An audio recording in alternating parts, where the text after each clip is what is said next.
Walang taong hahayaang makaapak ang mga paa sa mga nakakasugat na mga bagay. Paa na nagsisilbing puhunan na hindi hahayaang masugatan ng matutulis na bagay ang maninipis nilang talampakan. Ngunit sa kaso ng mag-asawang ito, may bantang piligruman ang kanilang binabalik-balikan. Ito din ang kanilang pinagkukunan ng kabuhayan.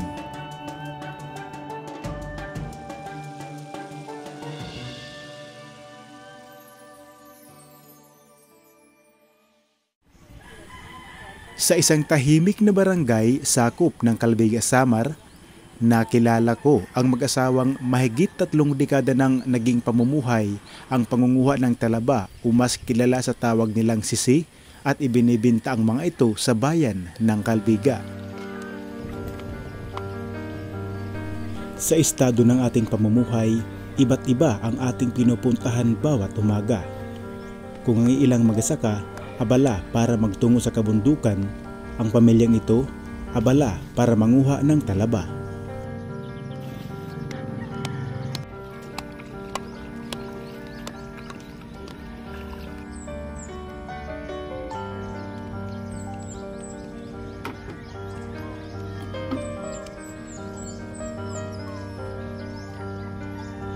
At ang munting bangka na ito ay ang kanilang katulong sa kanilang pamumuhay.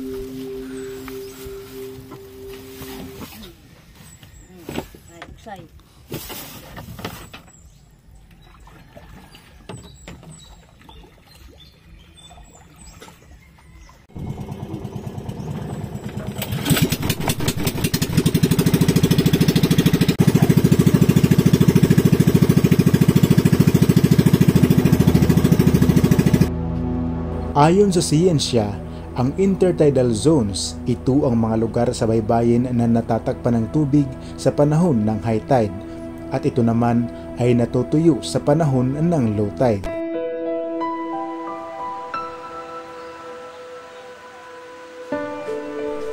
Ilang sandali pa tila narating namin ang malawak na mga bato.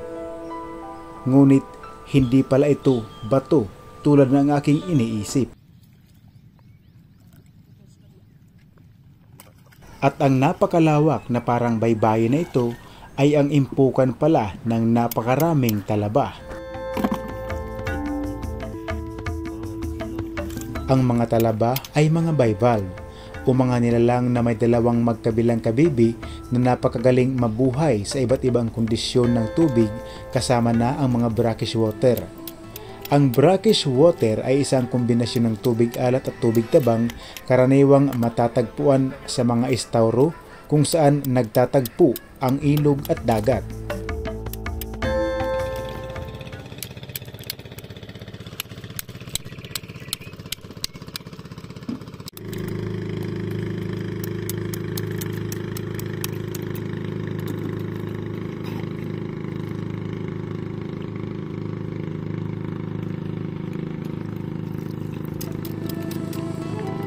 Sa araw na ito ay nakasama ko si Nanay Emerita at ang kanyang asawang si Kuya Roberto sa Blayan. Nag-uumpisa pa lang ang low tide o pagbaba ng level ng tubig. Kaya hindi pa gaano lumilitaw ang maraming talaba.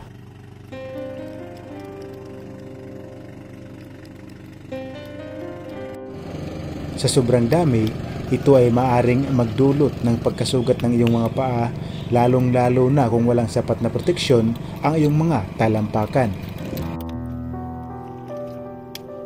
Sa mga araw na nakasama ko sa pangunguha ng talaba si Nanay Emerita at si Kuya Roberto, dito ay nabahala ako nang nakita kong sila ay walang sapat na proteksyon sa paglalakad sa ibabaw ng maraming talaba na maaring masugatan ang kanilang mga paa. Imbis na gloves, sapatos o buta, tanging tinahing tila lamang ang nagsilbing takip sa kanilang mga kamay at pantakip sa kanilang mga paa.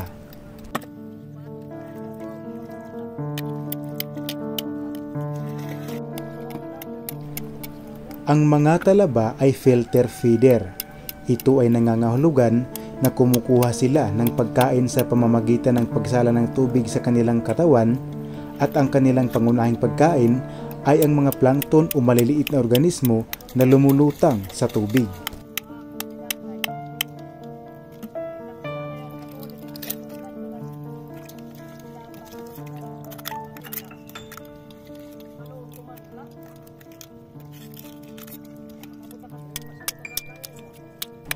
At di tulad ng ibang talaba na nakakabit sa mga bato o sa mga bakawan, ito ay isa-isang kinukuha, nililinis at iniipon sa mga timba.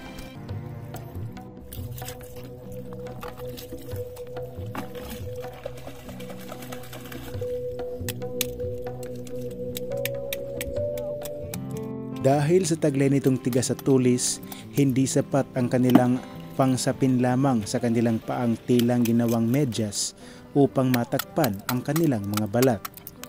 At ang kanilang ginawang medyas na pangtakip sa kanilang paa ay umaabot lamang ng 2 araw, at ito ay nabubutas sa taulis ng talaba.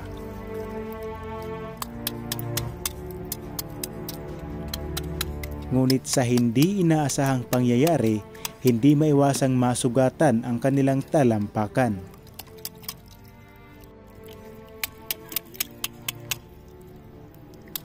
Bandang 10:00 na ng tanghali, unti-unti na nilang iniipon ang kanilang mga nakuha.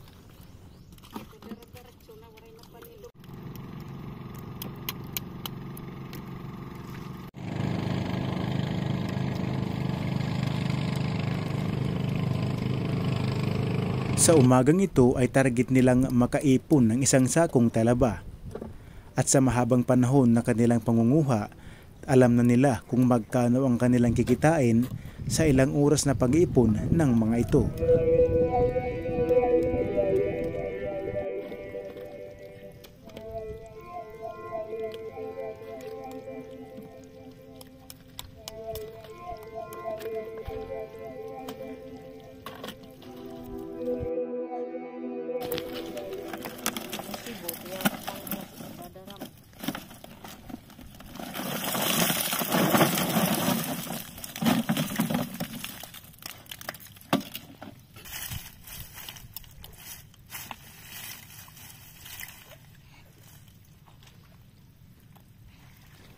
Ang bawat sukat ay magkaiba ang presyo, kaya isa-isang pinipili o hinihiwalay ang malalaki sa maliliit.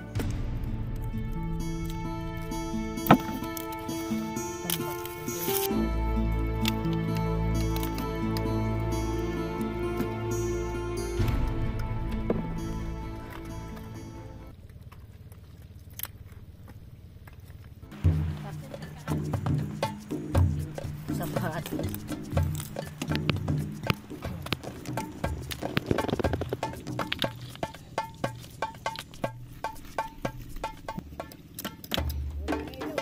Eh.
Bandang 11:00, tapos na silang mag-ipon at oras na para hugasan at bawasan ang putik na nakadikit sa talaba.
At sa muli naming pagbabalik, sa wakas, sila ay may mga bitbit ng sapat ng ibenta para maging pera.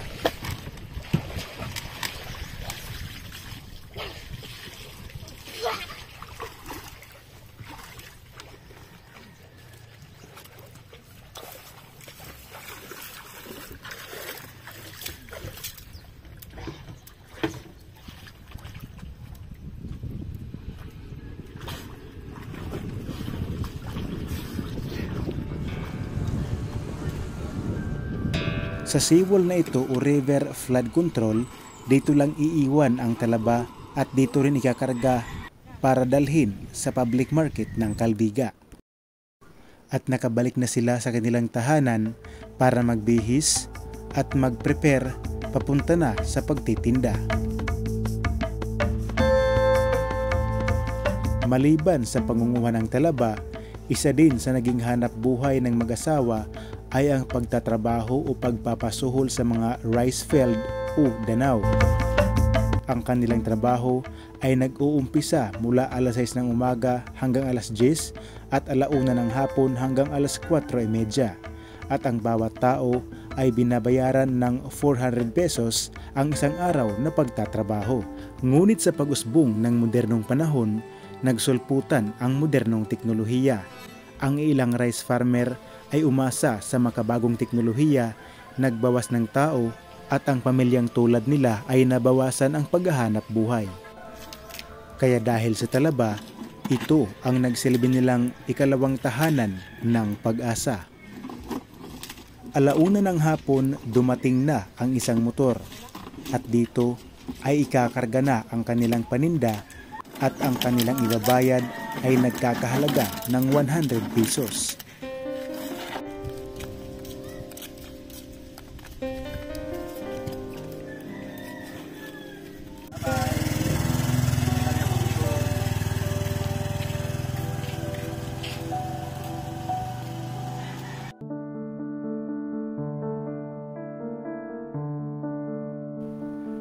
At sa public market na ito, dito rin matatagpuan ang pwestong pinagbebentahan ng produkto ni Nanay Emerita.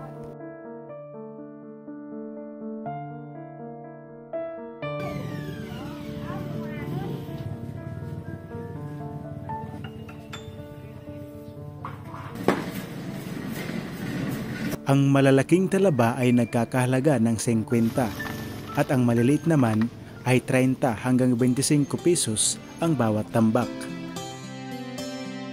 Maliban sa kanya, nakilala ko rin ang isang matandang si Tatay Felipe Labasbas na nakatira sa Barangay Rawis at nagbebenta rin ng mga seashells na kanyang kinukuha sa mga bukana ng dagat o brackish water.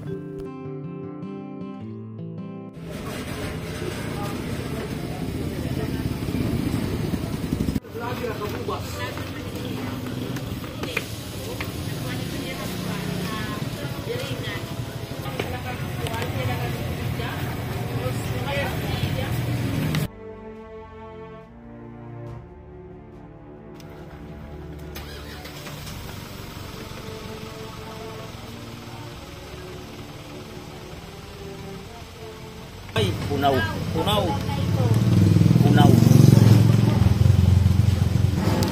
Bawat araw kapag sila ay may mga nakuhang paninda sa sulok ng public market na ito, dito sila matatagpuan at bawat alas 2 siya ay nag-uumpisa at ang kanyang mga suki ay unti-unting dumarating sa kanya hanggang sa pagsapit ng alas 5 ng hapon.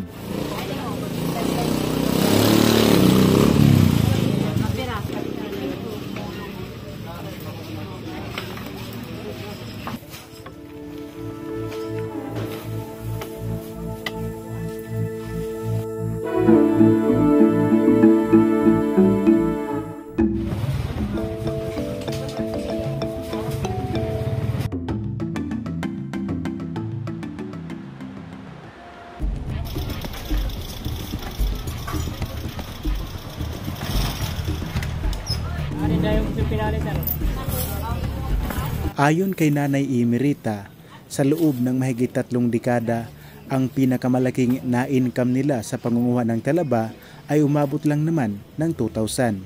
At ang 2,000 na yun ay ang kanilang pinagpaguran sa loob ng isang araw. Taong 1990, ang iilang tambak ay ipinapalit lamang sa mga root crops. Paglipas ng taong 1998, ang isang tambak minsan ay nagkakahalaga ng 1 piso hanggang 2 piso. At ang lahat ng iyon, gutom, dugo at pawis ang kanilang puhunan. Maliban kay Nanay Emerita, ang panindang seashells o pangtion ni Tatay Felipe ay paubos na rin bago pa man sumapit ang alas 5 ng hapon. Sa araw na ito, mula alas 6 ng umaga hanggang 1 ng hapon, ang kanyang naipon lahat ay nagkahalaga ng 800 pesos. At dito na rin siya kukuha ng mga pang-araw-araw na gastusin at iba pang pangangailangan.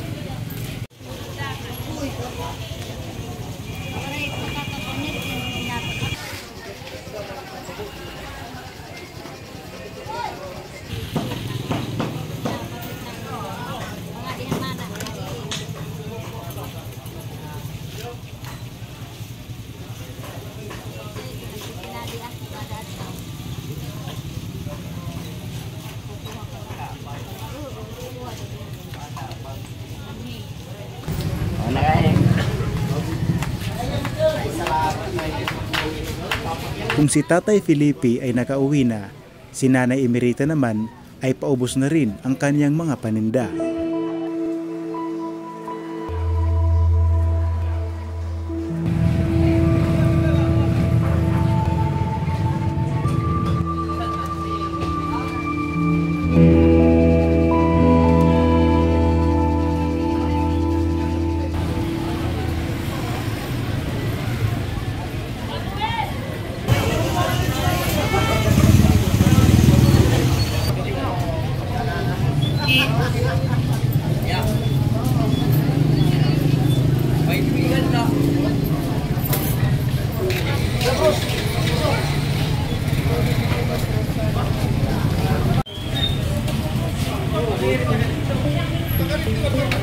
At matapos ang isang araw na pagpapagod, ang kanyang kinita ay umabot sa halagang 1,020 lang. 1,020 tanan na ito. At sa halagang 1,020, ibabawas na dito ang pambili ng bigas na aabot ng 3 kilo. At ang sobras ay pinambili ng bigas, dyan din sila kukuha ng ibang pangangailangan sa kanilang bahay at ibibigay sa allowance ng kanilang isang nag-aaral na anak. Ngunit ang 3 kilong bigas na kanilang binibili ay umaabot lamang ng 3 saing. At kapag naubos na ang mga iyon, panibagong laban na naman para kumuha sila ng panibagong talaba at muling ibenta sa public market sa kanilang bayan ng Calbiga.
At makalipas ang isang araw na pakikipaglaban, sa wakas, uuwi na si Nanay Emerita na may dalang pinamili galing sa talaba.